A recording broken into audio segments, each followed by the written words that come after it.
Hello दोस्तों, Mz technical पर एक बार फिर से स्वागत है, वेलकम है। दोस्तों आज हमारे पास है एक ओल्ड मॉडल सीलिंग फैन जो कि 32 स्लॉट में है, यानी 16 कॉइल नीचे और 16 कॉइल ऊपर, और ये हो जाता है ओरिएंट PSPO के नाम से। यहाँ आप देख सकते हैं, यहाँ ओरिएंट PSPO साफ साफ लिखा हुआ दिखाई दे जाता है। तो दोस्तों इसको थोड़ा समझ लेते हैं। यहाँ हो जाती है 1200 mm स्वीप, यानी जो इसके ब्लेड का फैलाव होता है उसको स्वीप कहते हैं, और ये हो जाता है 220 से 240 वोल्ट AC पर ये वर्क करता है। और दोस्तों ये हो जाता है इसका मॉडल नंबर, और साथ ही साथ यहाँ कंपनी ने अपना एड्रेस भी दिया हुआ है। तो चलिए इसको ओपन कर लेते हैं, और ओपन कर लेने के बाद यहाँ पहले इसको देख लेते हैं कि इसमें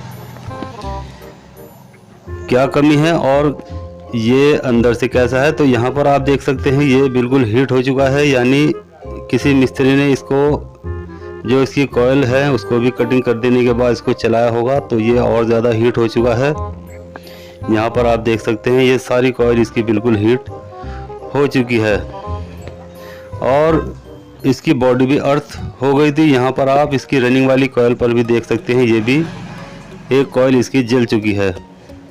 तो चलिए इसको बिल्कुल ओपन कर लेते हैं, यानी यहाँ पर हम इसको इस पुलर की मदद से जो इसका ऊपर वाला टब है या कैप है उसको आप इस तरह से खोल सकते हैं। तो दोस्तों स्टेटर को खोलने वाला पुलर किस तरह से बनाया जाता है इस पर भी मैंने एक वीडियो बनाकर अपलोड की हुई है, अगर आप चाहें तो उसको देख सकते हैं। और ये पुलर कैसे बनाया जाता है, यानी स्टेटर को बाहर निकालने वाला पुलर कैसे बनाया जाता है, उसको भी आप अच्छे से समझ सकते हैं। तो चलिए स्टेटर को ऊपर वाले कैप से बाहर निकाल लेते हैं। जो इसके वायर हैं वो अंदर कर लीजिए और इस तरह से इसको बाहर निकाल लीजिए। तो यहाँ आप देख सकते हैं ये ऊपर की ओर से भी बहुत ज़्यादा हीट हो चुका है। तो यहाँ इस तरह के एक कटर से ये सारी की सारी कॉइल आप इस तरह से कट कर सकते हैं। एक एक करके सारी कॉइल इस कटर की मदद से इस तरह से कट कर लीजिए,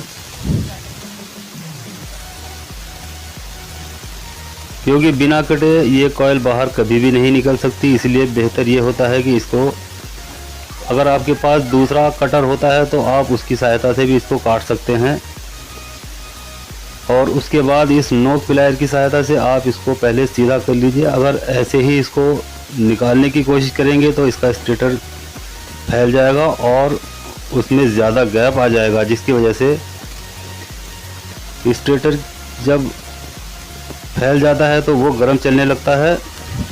तो इसलिए इसको पहले नोक प्लायर की सहायता से सीधा कर लीजिए, और उसके बाद इस तरह से एक एक करके कॉइल को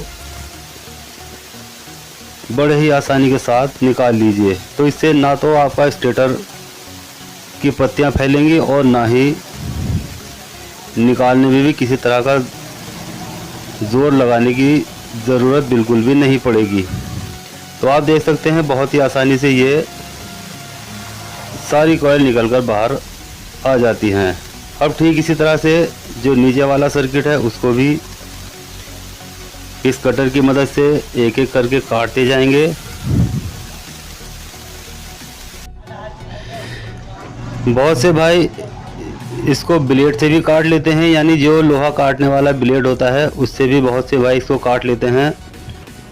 उससे भी आप काट सकते हैं, लेकिन उससे थोड़ा टाइम ज़्यादा लग जाता है, और इस तरह के कटर से बहुत ही जल्दी आप इसको काट सकते हैं। और उसके बाद नीचे वाली कॉइल को अगर आप सीधा भी करते हैं तो कर लीजिए, नहीं तो इस तरह से भी आप इसको निकाल सकते हैं, क्योंकि यहाँ से स्टेटर फैलने का ख़तरा बिल्कुल भी नहीं होता है।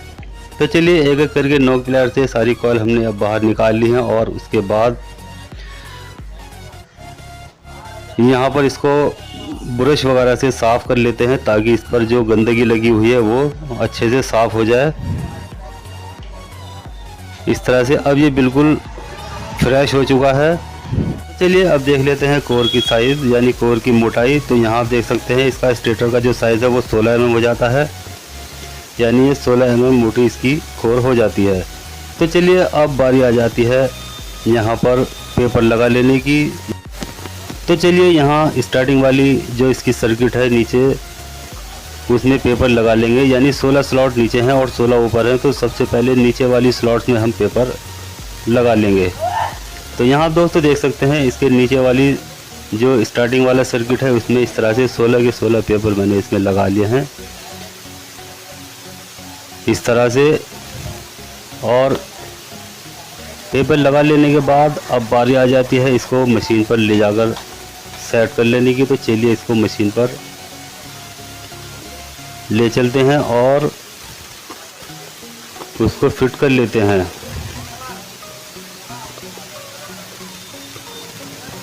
और उसके बाद यहाँ जो ऊपर वाला सर्किट है उसमें पेपर लगा लेंगे। तो चलिए आ जाते हैं मशीन पर। यहाँ आप देख सकते हैं मैंने इसको मशीन पर फिट कर लिया है और इसमें 3 नंबर की डाई यूज़ होने वाली है। यानी 32 स्लॉट वाले सीलिंग फैन में, यानी जिसमें 16 कॉइल नीचे होती है और 16 कॉइल ऊपर होती है, उसमें 3 ही नंबर की डाई यूज़ होती है।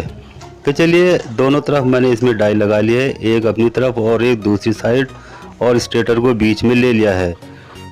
और उससे पहले दोस्तों बता देता हूँ इसका वाइंडिंग डेटा।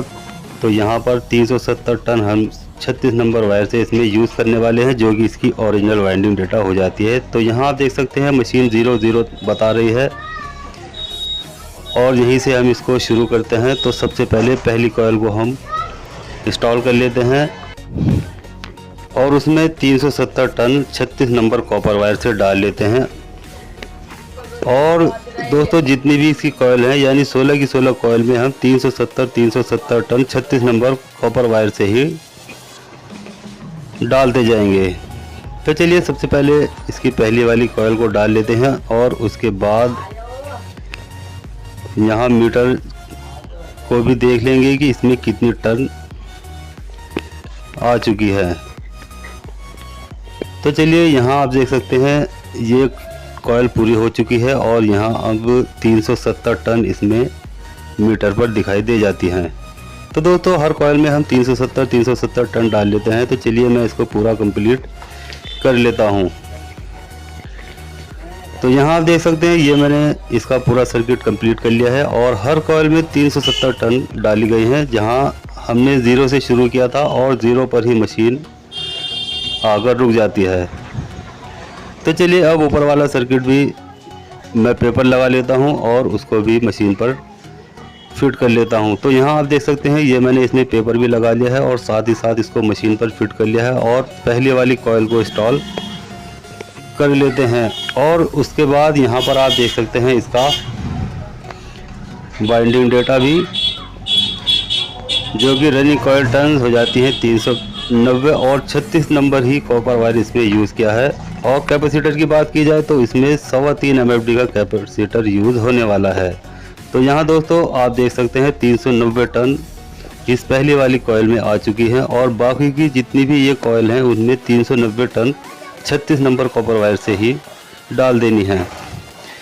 तो यहाँ इसका ऊपर वाला सर्किट भी कंप्लीट हो चुका है और अब मशीन लास्ट वाली कॉइल पर आकर 00 दिखाई दे जाती है।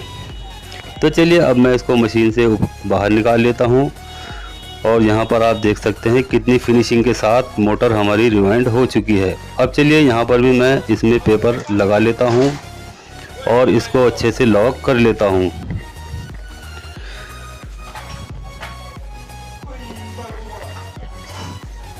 और उसके बाद यहाँ से इन चारों लीडों को इस शाफ्ट के अंदर से निकालते हुए मैं बाहर ले आता हूँ और उसकी सिलाई भी कर लेता हूँ। तो यहाँ आप देख सकते हैं मैंने चारों लीडें इसकी इस शाफ्ट से बाहर निकाल ली हैं और यहाँ पर मैंने इसका पेपर भी इस तरह से ये लगा लिया है। यानी अब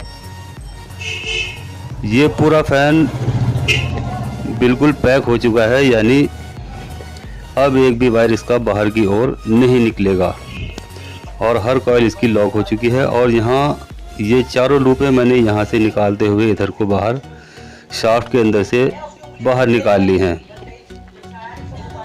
तो चलिए अब मैं यहाँ पर लगा देता हूँ इसमें वार्निश, और वार्निश लगा लेने के बाद इसे 2 या 3 घंटे धूप में सुखा लेता हूँ ताकि ये अच्छे से इसकी कॉइल हार्ड हो जाए, क्योंकि सुखा लेना बहुत ज़रूरी होता है। अगर हम वार्निश डालने के बाद इसमें करंट देंगे तो ये जल्दी ख़राब होने का चांस बढ़ जाता है। तो चलिए दोस्तों, यहाँ पर अब मेरी मोटर बिल्कुल सूख कर तैयार हो चुकी है और अब ये बॉडी के अंदर फिट होने के लिए तैयार है। तो यहाँ देख सकते हैं मैंने इसके जो बैरिंग है उसमें भी ग्रीस लगा लिया है, यानी ग्रीस लगाना भी इसमें कंपलसरी हो जाता है, उसको भी ज़रूर लगा लेना होता है। तो चलिए अब सबसे पहले इसको ऊपर वाले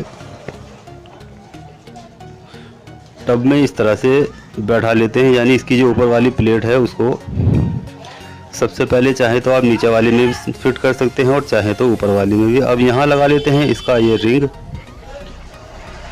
जो कि इसको घुमाने का काम करता है, और उसके बाद ये स्प्रिंग लगा लेते हैं और साथ में जो नीचे वाली इसकी प्लेट है उसको भी इस तरह से लगा लेते हैं। और अब बारी आ जाती है यहाँ पर इसके तीनों बोल्टों को लगा लेने की। तो यहाँ एक एक करके इसके तीनों बोल्ट लगा लेते हैं और तीनों बोल्ट लगा लेने के बाद अब बारी बारी से इसको स्क्रू ड्राइवर की मदद से थोड़ा थोड़ा टाइट कर लेते हैं। यानी पहले थोड़ा सा एक वाला बोल्ट टाइट करते हैं, उसके बाद दूसरा वाला और उसके बाद तीसरा वाला और उसके बाद फिर पहला वाला जो हमने पहले लगाया था उसको इस तरह से टाइट करेंगे। यानी एक बोल्ट एक बार ही पूरा टाइट नहीं करना है। अगर एक साथ एक बोल्ट को हम पहले ही टाइट कर देंगे तो इससे सेटिंग बिगड़ जाती है, इसलिए धीरे धीरे एक एक करके थोड़ा थोड़ा तीनों बोल्टों को टाइट करना होता है। तो अब यहाँ पर आप देख सकते हैं इसकी सेटिंग बहुत ही अच्छे से आ चुकी है और अब ये जो बाहर वाला इसका कवर है उसको इस तरह से लगा लेंगे। इसका और कोई काम नहीं है, सिर्फ इसको बंद करने का ही काम होता है, जिससे ये अंदर से दिखाई देना बंद हो जाए।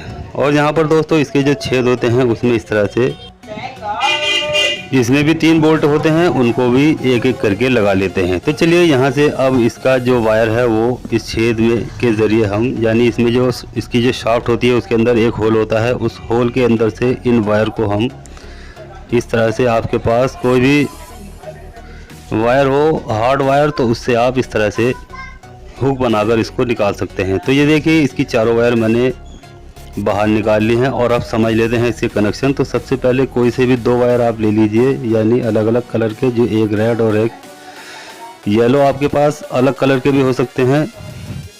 तो दोनों अलग अलग वायर को एक जगह जॉइंट कर हम उसे बना लेते हैं कॉमन, और 2 वायर जो बच जाते हैं उनको एक एक करके कैपेसिटर पर लगा लेते हैं। और चलिए अब लगा लेते हैं इसमें इलेक्ट्रिसिटी का वायर। तो यहाँ पर एक वायर हम जो हमने कॉमन बनाया था उस पर, इस वाले पर, और दूसरा वायर जो कैपेसिटर पर रेड कलर का लगा हुआ है उस पर, यानी ये रनिंग वाला सर्किट है। रेड में हमने रनिंग सर्किट बनाया था, इसलिए हम रेड पर ही सप्लाई देंगे। तो चलिए अब स्क्रू ड्राइवर पर इसको हैंग कर लेते हैं और हैंग कर लेने के बाद अब हम इसमें सप्लाई देकर देख लेते हैं। तो दोस्तों यहाँ पर आप देख सकते हैं सुपर स्पीड के साथ फ़ैन घूमना शुरू हो गया है।